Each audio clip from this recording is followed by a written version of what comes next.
Hey, hey, and welcome back to Miss Kitty's Wild West Adventures. As you know, we like to bring you intriguing stories from the Old West.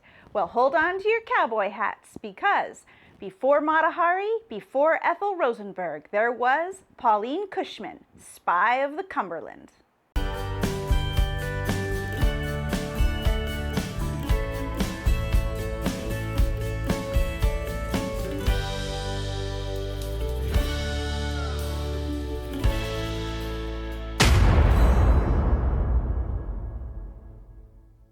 Pauline Cashman was born on June 10, 1833.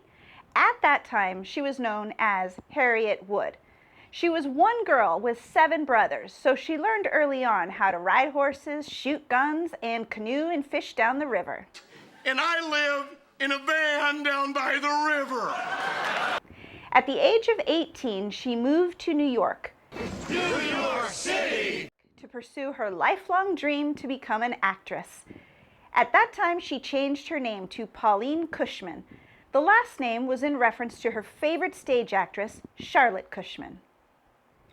She married her first husband around this time and had 2 children, but sadly, both children died in infancy, and soon after, her husband died of dysentery.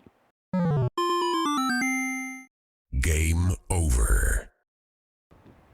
During the Civil War, she moved down to Louisville, Kentucky, which was a Union-controlled city, and she continued to work as a stage actress. One night, 2 Confederate soldiers offered her $300 if she would make a toast to Confederate President Jefferson Davis. She was a staunch Union sympathizer, so at first she was very disgusted by this. But then Pauline had a thought. She went ahead and took the $300, made the toast, and promptly got fired by the theater company. You're fired. But because she had done this, she got in good with the Confederate, and she ended up being a Union spy in the Confederate Army. She was brought into the Confederate inner circle, and she used her charms and her skill with costumes and became a spy for the Union Army. Dressed as a woman, she got a job working at a boarding house. Union soldiers came to the boarding house, and Pauline figured out that the mistress of the boarding house, a Confederate sympathizer, was planning on poisoning the Union soldiers. Pauline got the Union soldiers to safety, put them up in a new house, and had the lady arrested. Later on, dressed as a man, I tell you, she looked like a man. Pauline offered to escort a young woman who was bringing supplies to the Confederate Army. Instead, she had the woman arrested and the supplies confiscated. In 1863, it would seem that Pauline's luck had begun to run out. She was posed as a young woman looking for her lost brother, and she infiltrated a Confederate camp in Tennessee. Her purpose was to bring intel back in preparation for the Tullahoma campaign. Somehow, they figured her out. She was arrested and tried for treason, and she was set to hang. However, she contracted typhoid, so her execution was postponed. In the meantime, the Tullahoma campaign went off without a hitch. She was rescued from the Confederate camp, and she ended up making a complete recovery.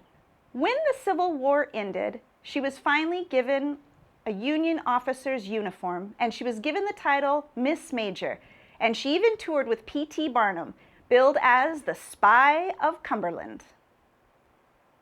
She retired out to California, where she married her second husband, but sadly was widowed shortly after marriage.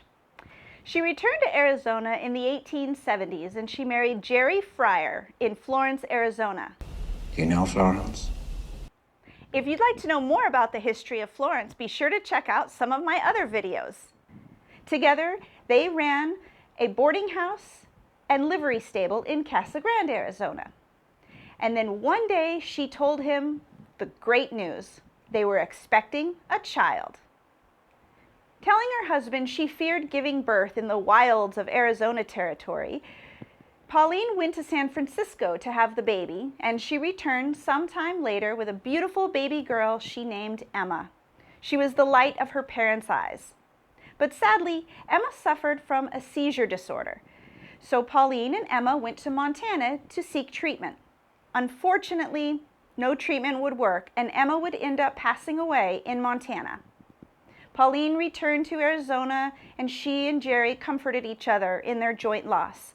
Until one day, a young woman showed up on the doorstep, insisting that she was Emma's biological mother and demanding to know what had happened to her daughter.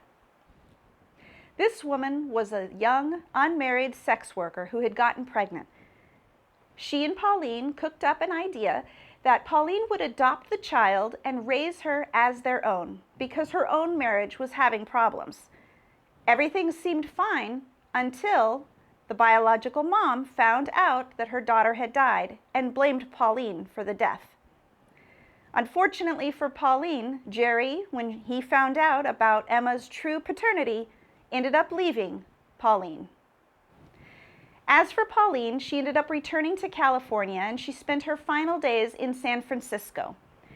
She died of a morphine overdose on December 2nd, 1893, and was buried with full military honors in the Officers' Circle at the Presidio National Cemetery in San Francisco. Did you like this story about Pauline Cashman, Spy of the Cumberland? If so, give it a thumbs up, and don't forget to subscribe to Miss Kitty's Wild West Adventures. Do you know of any other spies from the Civil War, or any other intriguing females you'd like to know more about? If so, leave a comment down below, and I'll catch you on down the trail.